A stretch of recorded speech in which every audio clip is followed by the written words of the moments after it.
Some shifts, it just feels like a gravity storm passed through your first due and you're running nothing but elderly fall victims. Let's master every aspect of this call on this episode of One for the Road.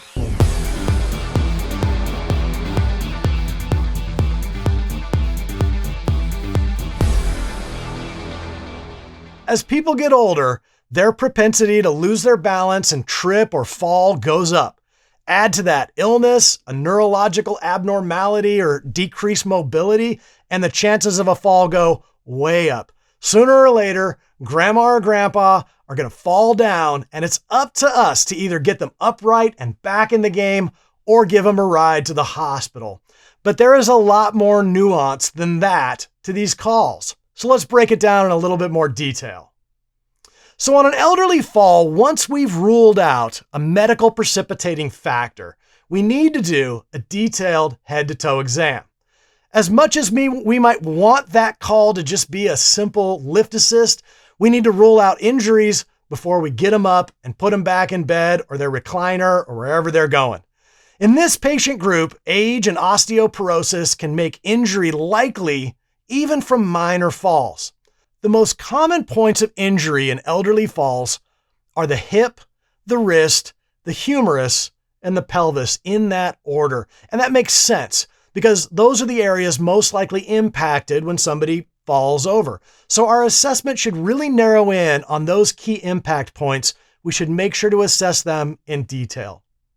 If we do discover a musculoskeletal injury, we should consider pain control measures early in our care. We often under-medicate our elderly patients with fractures since they don't often complain loudly and they tend to be pretty tough in general. But we should consider appropriate reduced dosage pain control. For pelvic injuries, pelvic binders can be a great asset in pain reduction and possibly bleeding control.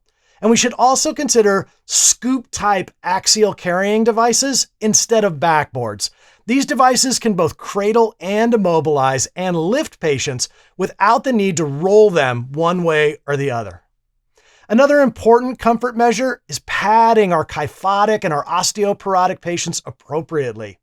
If you're lucky enough to have one of those full-body vacuum splints, those are great for both lifting and transporting individuals with curved spines.